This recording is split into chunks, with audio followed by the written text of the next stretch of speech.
Hey, everybody, and welcome to the Legendarium Green Team. Today, we're going to be talking about A Christmas Carol, and with me, I have Little Red, I have Hurin. Hello. All right, and I'm Chesky, of course, your gracious host for the day. As I said, we're going to be talking about A Christmas Carol, and I'd like to give just a brief overviews of what it is. There's an old man who hates Christmas. He's visited by ghosts. Then he loves Christmas. That's the end of the Christmas Carol. Yes, it's okay to laugh if you need to laugh. That is the barest of barest. So, Great. yes, let's start off with some questions here. I have one from Little Red. Said, what do you make of Marley promising 3 nights of visitations, but the book takes place over 24 hours? Hurinfan, what do you think about that? Yeah, that's threw me for a loop. Yep. So I finished the book 2 hours ago, but it's my second time through. And the first time through, I didn't notice that, and through watching the movies over and over again, 'cause I literally watch Christmas Story every year. That part's never brought up. I don't know. I think Dickens does it. I had no idea. Yeah. I don't know. It's a weird thing that every time because it's not really, I don't think it's in the movies, most of them. I just remember that was something that jumped out at me. Wait a minute. He said 3 nights, so it should 4 nights. So Marley, and then the next night, and then the next night. I think And so. every time that a story ends, like Scrooge thinks that a full day has passed, right? Yeah. Yeah. He's like, yeah, yesterday we did this, and now it's midnight of the next day. But It's really I not. think Dickens does it to kind of fake out people and make them not expect the ending that coming. So like when it does come, more meaningful. Well, I I have no don't idea. know. This would play into one of my other questions / things that I had about that, and I'll save that for later. But just did want to put out there that we are going to be spoiling A Christmas Carol complete. So I that thought was pretty it's clear. obvious, but I want to make sure. Okay. I thought it was odd that they promised 3 nights and it takes place in one day. But in most things that I think I've seen it in, this was my first time reading it, but I figured he just wrote 3 instead of 1, and then that made the whole book make more sense. Huron Fan, you asked, what is the best Christmas Carol adaptation? Okay, shall I answer first then? Yes, you Oh, yeah. should. Yeah. All right, so I have one that I think is the best and one that I like the most. The one that is the best is the 1984 George C. Scott version. It's fantastic. It's got everything you want. There's one thing that I don't like about it. We can talk about that later. But George C. Scott's fantastic, and it takes almost every scene from the book and does it very, very well. Almost everything is taken straight from the book, and it's a great adaptation. My favorite is Muppet Christmas Carol because it's Christmas Carol with Muppets. Although I think Michael Caine as Scrooge is just okay. Okay, that's great. Which one's your favorite, Little Red, of the many adaptations? I've only seen probably 4. I like Mickey's the best, I think, but probably because I grew up on it. It's probably nostalgia. You have the wrong opinion. I'm sorry. He's making faces at me. But I would also say that I really don't have a favorite, by the way, except for Mickey's Christmas Carol. But I did like Jim Carrey's. It came out I thought it was scary. It was legit scary. But that's Yes. I was probably making terrible the only faces person. because that one's terrible, really bad. Yeah. Okay, my fine. favorite adaptation, I have no idea. I see one probably every year, but I couldn't tell you who it was that wrote it or played it or anything. And the only one I can really remember is the Jim Carrey one. So I'm going to go with that one. I'm not going to say it's the best or my favorite, but it's the only one I can remember right now. We did have Lammy who suggested the Muppets was the best, and Yeti Beat suggested that Scrooged was the best. Scrooged is a very good adaptation. I don't know. Here's a little trivia for you guys. How It's not many a- adaptations are there? I don't know. 40? There's a Many. lot. There are 20. direct to DVD 4, 9 animated, 24 television series, 7 animated, 21 live action films, and then theater we have over 50 different types of A Christmas Carol to be played. That's a lot. Officially. Yes. I was going to say there was actually a huge issue with Charles Dickens and A Christmas Carol. People in America were ripping it off and doing all these adaptations and stuff without giving him any credit for it. And he came over and got hugely about it. Well, not funny. It I said fun. Well, I mean, it's funny now because it wouldn't be an issue. I don't know. Okay. Okay, it wasn't funny. Jim Carrey Christmas Carol is terrible because it's got the uncanny valley, and Scrooge is okay. It's very overrated. I watched it for the first time last year, and it's missing the charm of the other Yeah. versions. I'm definitely It's more of a I'm definitely not giving it 5 out of 5 for the one I watched, but no. that's just the only one I can remember. So we've got a lot of questions to get through. Okay, let's move That's on. fine. What do we think about the portrayal of greed? In most modern portrayals of greed, we see overindulgence. You have money and you make your life as comfortable as possible. Scrooge is the opposite of that. He does not use his money to make himself warm, to help himself. What are our feelings? So, that's one thing that really strikes me as this is the thing that always strikes me when I read the book because I forget that he isn't because what and Spook brought this up because he brought up DuckTales and you know how Scrooge dives into his money and all kind of stuff. He lives this lifestyle, but he lives in the squalor, and it's a strange thing. And I think that it speaks to maybe a very deep fear that he has. And I know that Dickens struggled financially his whole life, and I wonder if there's a part of him that was really damaged by that, like people who grew up during the Great Depression, and you know how Grandma never spent money on anything. Well, Mm-hmm. and you're like, but really, it's like 50 cents to get a new glass, Grandma, and this one has a chip. No, I mean, I just wonder if there was like if he had just some trauma. Scrooge just sits on his and I could definitely. Oh, sorry. I could definitely see what you're saying, 100%. That he just portrayal of Dickens, feelings living through something like that. I kind of just thought of it as a lot of people who get money. They can never have enough money for themselves. Like the point of having the money is to have the money and to prove that you have the most, kind of a thing. Greed begets greed. Hurinfan, did you have any thoughts about that?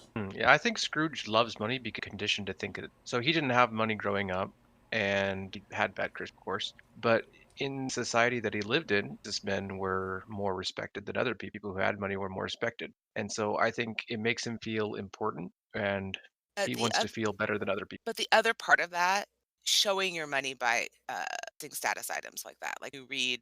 I mean, that's the whole thing with Great Expectations is that he spends this money that he doesn't have the money, but he spends it, make himself look wealthier than he is, and it's the opposite. Yeah, he definitely just keeps that all to himself rather than trying to show it off. Here's a question from our Discord, since we're kind of going to get into the 3 ghosts of Christmas. If they got into a fight, who would win and why? Now remember, we have the spirit of Christmas past, the spirit of Christmas present, and the spirit of Christmas future. Who wins? Hurinfan. Marley. Third. Marley does not count. Okay. Yeah, Marley The third would win spirit? anyway. Yeah. So the third one, he's death, right? Yeah. Like he's always portrayed as death. He's got the big. Sometimes he's got a scythe. And the first one is a little kid / an old guy. They're not gonna get in any fights, right? The second one, he's gigantic. He's probably really strong, and I think he could take any of them in a fight. But the other two only have to outlast him. He can only live for a day, and then he dies. So Are you third imagining him? final answer.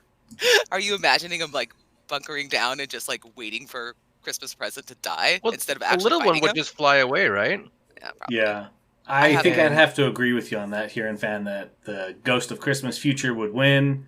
The second would be Ghost of Christmas Present, and then the Ghost of Christmas Past, who has no influence or power, goes out first. I have no opinion on this, guys. I really The Ghost don't. of Christmas Past is they could fly. The other two can't fly. So, like I said, it would only have to fly away, wait for the Ghost of Christmas Present to die, because she's short-lived. He is short-lived. All right, So that's fine. I think it would be Future is the winner, Past second place, third the only one who dies would be the Ghost. That's fine. All right. How did you guys feel about Sassy Scrooge in this book? As the first time reading it and only watching the show, he really had a sass to him that has never been portrayed in any of the versions I've seen, where he's talking back to the ghosts who are coming to haunt him. He's mouthing off to everybody he meets. Like, how did you guys feel about that? You should watch the George C. Scott version. Dickens is underrated as a comedic author. He is actually a very funny guy, and there's lots of humor. But Sassy Scrooge is my favorite Scrooge. Like his whole conversation with Marley, Marley's like, I had to wander. He's like, well, you took a really long time doing it. Yeah, it took you over a year to get to me, like over 7 years to get to me. Like, what's up with that? Yeah, so I love Sassy Scrooge. That's good. Sorry, Huron, what did you say? I was just saying Scrooge is quite funny and he's quite intelligent. So even though he's an a-hole, I really do enjoy those parts. Yeah, it's true, and it's something different than you'd see, at least in most Adaptilified a bit more. Here's another question for you guys. From you, Hurin. What were we surprised about in the story that was different, kind of based on how we imagined it from cultural osmosis, just as we've seen it or heard about it? What was different for us? Little Red, do you want to start? So the Ghost of Christmas Present takes him all over in the book. He takes them to like the sailors that are out in the ocean and these miners who are like sitting in poverty and the slums in London, and shows him how there's moments of joy no matter what you're saying, and that is what Christmas is about, is like that hope that you have this thing you can celebrate this together. And that all gets cut out. I don't think there's a single version that has anything other than the Tiny Tim part and his nephew's house. Yeah.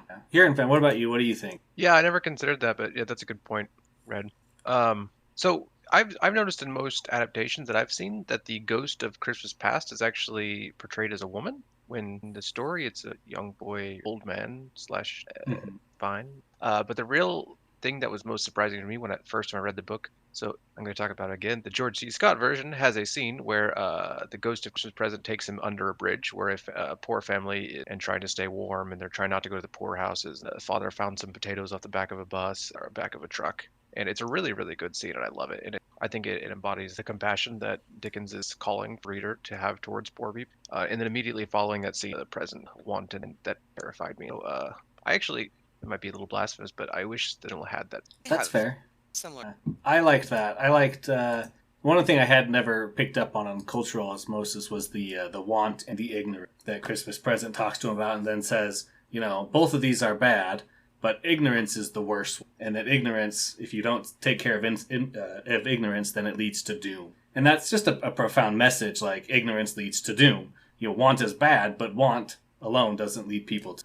The other thing I kind of thought was different is that Scrooge was repentant right after the first Ghost of Christmas Past.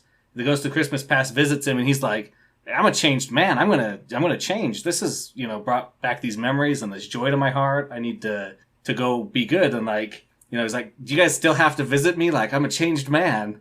And they're like, "Yes, you're still going to get visited." Because and then, ignorance is... Yeah, because of ignorance, yeah.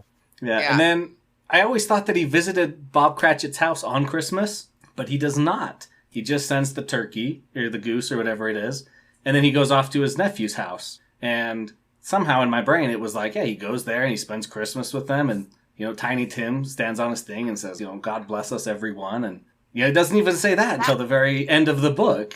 That happens in several adaptations. He does go to Cratchit. Yeah, I do not like that. But it's not in the book. So no, it's not. That's why I don't like Mickey's Christmas Carol that much, and that's why I don't like the ending of Muppet Christmas Carol. Why would Bob Cratchit, so Kermit and Miss Piggy, want their boss to come over and intrude on their family time? Not only that, he brought 50 people with him. Would you enjoy that? And he hasn't actually given Bob his raise yet, because it's still Christmas Day. It's not the day after yet. Hurin's getting fired up, guys. I love Christmas Carol, so yeah.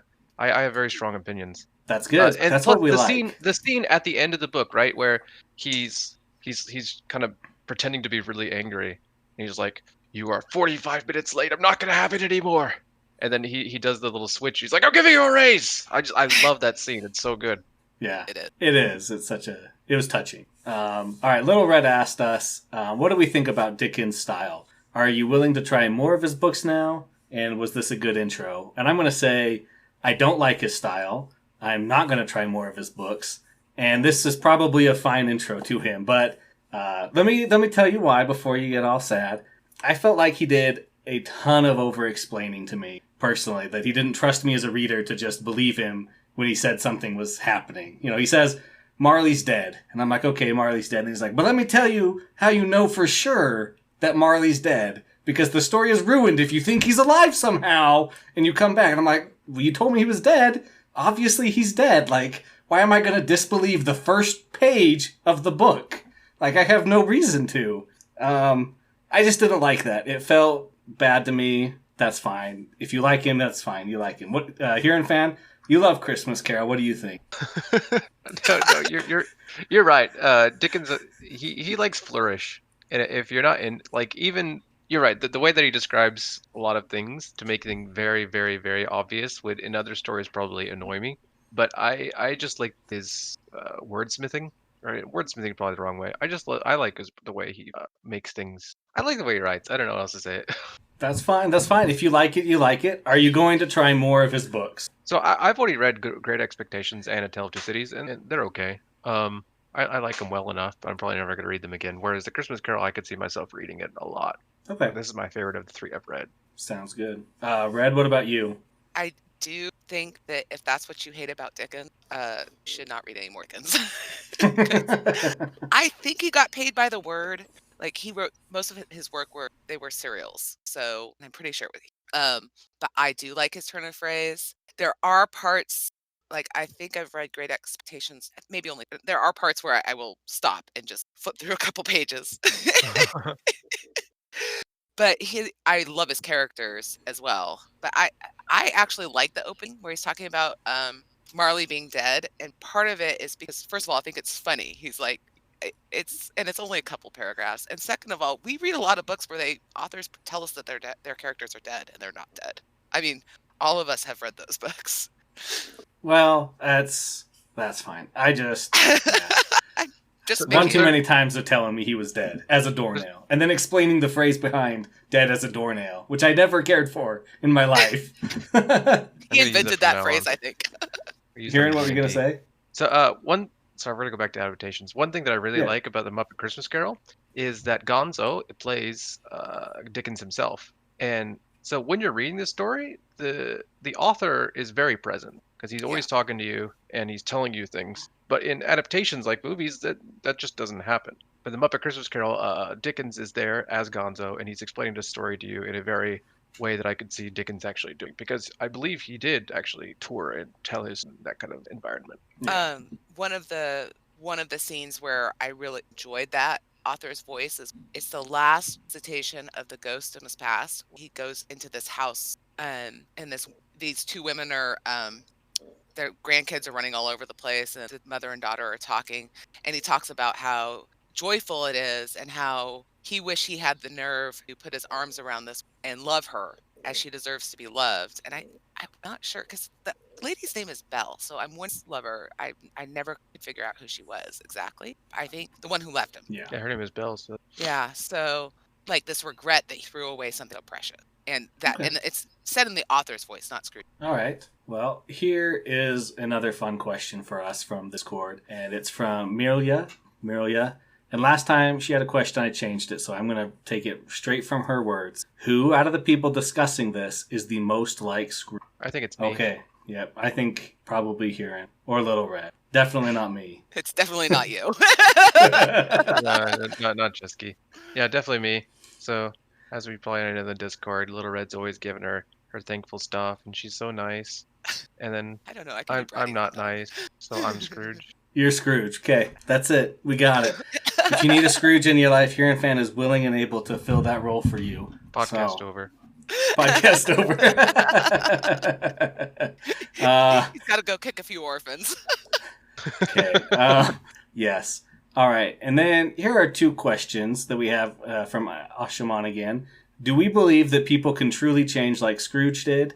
And, do we give the Scrooges of our life another chance if they seem to genuinely... Red, do you want to go first? Oh, Hurinfan, he's got his hand. Nope, he's pointing at me. I'll do it. But it's fine. I'll go first. Yeah, you're up. Yes, absolutely. I think everybody changes. We all change. I've changed. I've become a better person, in part because of the stuff that I've read, including this book. So people always say people don't change, and that's true.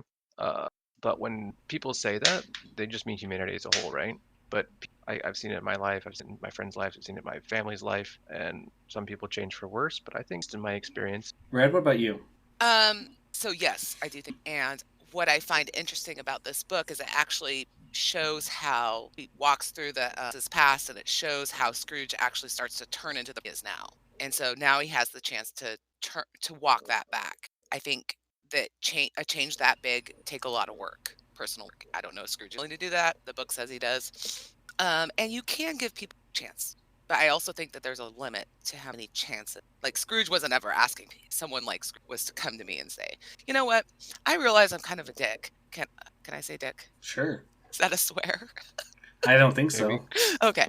And I'm going to change. And then he proceeds to start to change. Then, yeah, give him another chance. I'll wait. No, Chesky? I think I agree with you guys. I think that yes, people are capable of changing. Do most people change 180 degrees in a single night? Maybe if we had more ghostly help, but since we don't, it's not common. But it can happen. Most change is slow and over a period of time. Depends on what you're doing. As far as giving people a chance, if they genuinely, want a second chance, then I'm more than willing to extend that almost as many times as it really depends on the situation. All right. Here's another good question, and this is from the leader of Megan's mob, Megan herself. Why do we think Scrooge is remembered as the bitter miser and not as someone who changes his ways and becomes a... Okay, I'll start with this one. I think that one reason Scrooge is remembered as the bitter miser is because in most adaptations, he is portrayed as an unrepentant man until after he sees his death, meaning we spend most of our time with him as a bitter miser and not as a 15-minute scene where he's repentant and he's buying things, giving raises and whatever. But we see him the one way for most of it, and that's just, you see him more of it than more bad than good. That's what do you guys think? I agree, because it does, in the book, the first moment where you start to think he might change is where is the very first visit that he does with Ghost of Past. And he has this moment where he remembers that he basically yelled at this kid who was singing at him in the street. And he wished he had instead given him money, given him a crown. And that doesn't come across well. That moment of self-worth that starts us. I agree. Hurinfan, what do you feel? I think he's mostly remembered.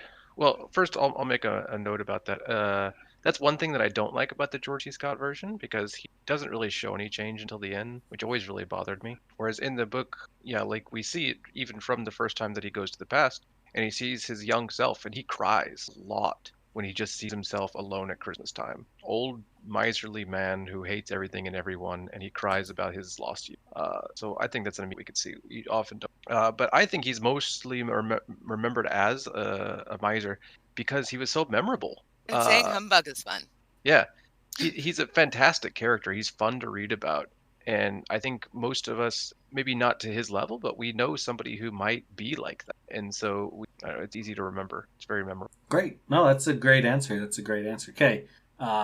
In comparison to Dickens' other stories, why has this particular one stood the test of time so far and being, continuously readapted as we've talked about, and just ever present on this time? Because Dickens is a really good author, but his stuff is accessible long. That's, I think, the easiest. It's short, it's digestible, it is attached to a holiday, and Scrooge is a fun character. I like it. I think this story, more than any other, embodies the spirit of Christmas. And that idea of the spirit of Christmas is often attributed to Dickens himself. So I could say he might have created the idea, but still, I think that resonates with a lot of people. It's got everything you want in a Christmas story. Infinitely memorable main character, interesting ghosts, time travel, magic, and it's really good scene. Yeah. I think I have to just resonate that with you here, and fan that this book really does kind of encapsulate the Christmas spirit that, no matter how far gone you are, there's always that change, that hope for change in the Christmas spirit.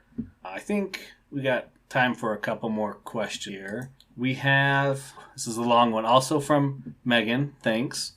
Dickens' father was sent to jail for poverty, and Charles himself worked in a workhouse as a child, so he was very familiar with the plight of the poor. He wrote this story as a precautionary tale, and the linchpin is the moment when Christmas Present explains to Scrooge about ignorance and want, and lectures him about taking care of the poor. If that's the moral of the story, then why do we think so many versions of the story leave that scene out, specifically ignorance and... It's a pretty unpleasant, because the children are hiding under his robes, and he sees this little foot come out that's all withered from starvation. It looks like a claw.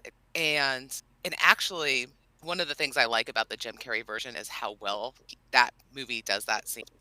But I don't want too much reality in their story. I think that's probably it. I could be wrong. Yeah, it's an uncomfortable truth, and we definitely don't like facing uncomfortable truths as people most of the time, and especially in a Christmas movie. Where else would be a good place for that? I agree. I think that's part of it. Is just it's uncomfortable and it's unpleasant to think about that we're not doing enough. Hurinfan, do you have any additional thoughts you want to add to that? No, you guys said what I was wanting to say. I will just say that I think every adaptation absolutely, even though as a child that scene terrified me. I think I absolutely. It's genuine. It is. So, Low Red, was that one of the moments that struck you the most? Any kind of way? Like, what are your favorite powerful scenes in the book? I've already mentioned two, and that would also be one. But the scene where he's following some business, it's during the future. He's following some businessmen around that he knows personally, and they're like, "Oh, did you hear Scrooge died? I guess Scratch got his due today, or whatever." Like that scene where it's like they just don't even care. They're like, "Whatever, good riddance." And how that affects Scrooge is, I think, a very striking scene. That and the scene where he's at the money house where he was and the dancing. It's good, great scenes. Those. Hurinfan, how do you? What scenes kind of struck you the most? Well, ignorance and one, of course, we just talked about. When you first meet the ghost of Christmas Not to Come or Christmas. Christmas Yet to Come. That guy always scared me. So ghost stories should be a little scary, right? So I like that. And this is kind of unrelated, but you know that scene at the beginning where he talks with the charity collectors and he's just a total a-hole. So I was looking at this time, and I think those guys are just, they're just messing with Scrooge.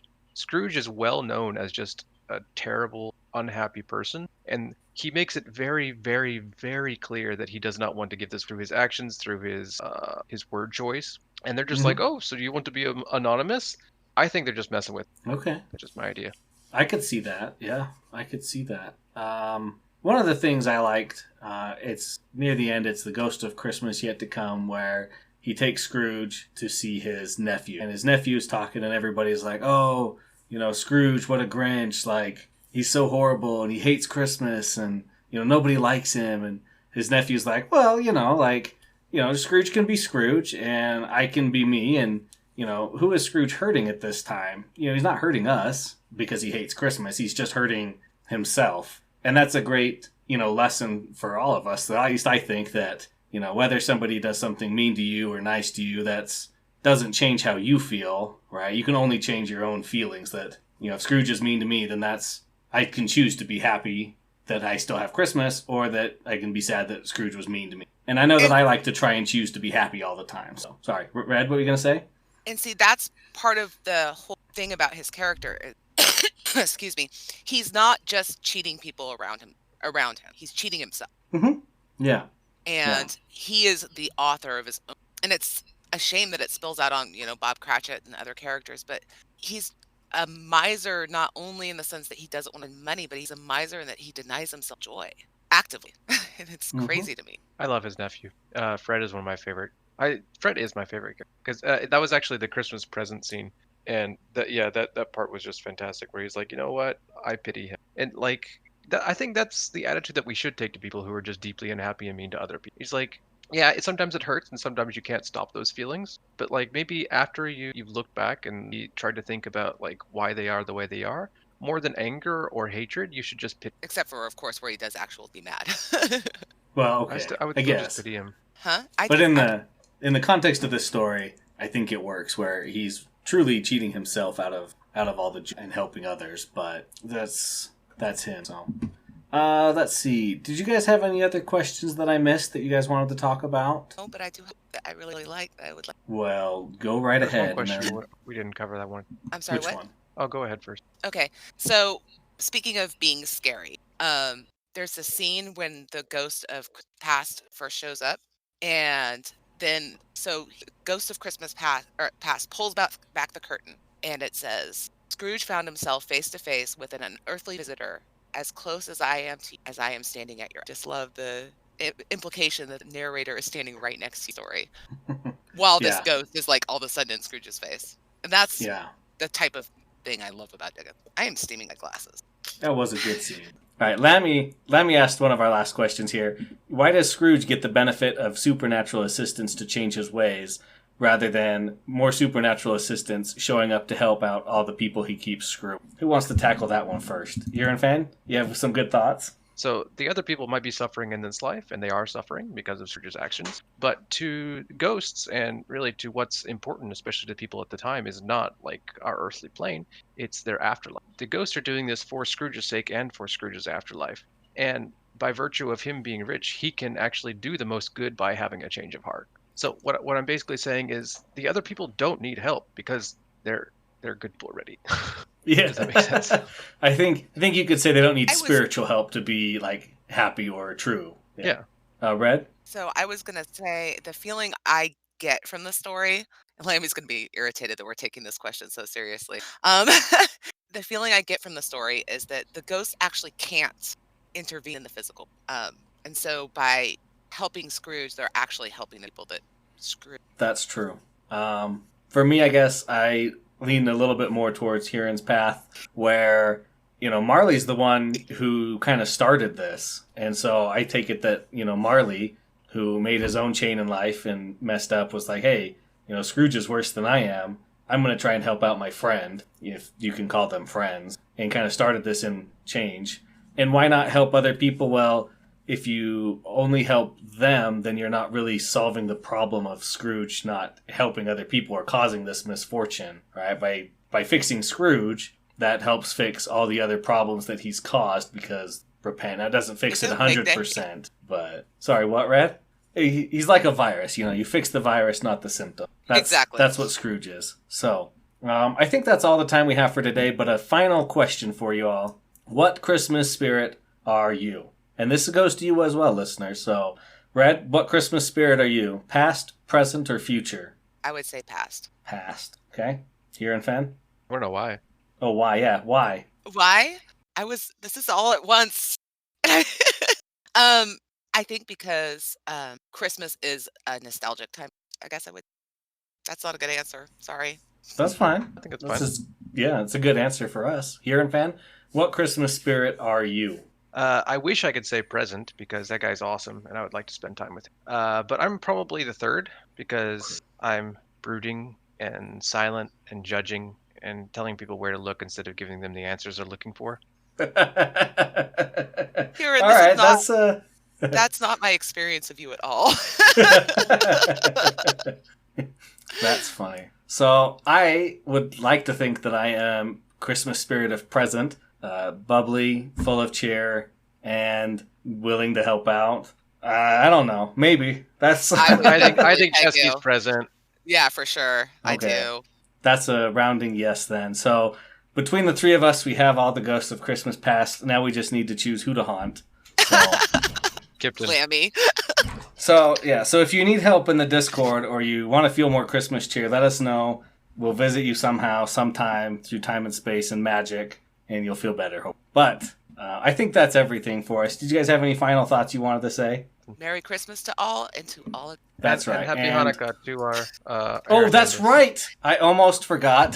Eridandus, I hope you're surprised by this, but the origin of caroling, because caroling happens in A Christmas Carol. Basically, people sang songs around winter solstice, then that was co-opted by Christmas, and they sang songs around Christmas, and then they decided to sing in church, and then they decided to go sing whenever they were walking around. And that's the history of Christmas carols. Oh, no, no, quite don't exciting. Thanks everybody for listening to the Legendarium Green Team. We hope you've had a fun time with us talking about A Christmas Carol. We've certainly had a good time. If you want to join us, there's always the Discord, the Reddit. You can find us on Twitter. And if you want to join, you can help us and support the Patreon on the Legendarium podcast. Thanks, Little Red. Thanks, Hurinfan, for being here with us. Thanks to Horizon Brave for kind of starting this whole adventure off. And have a good day, everybody. Bye. Bye.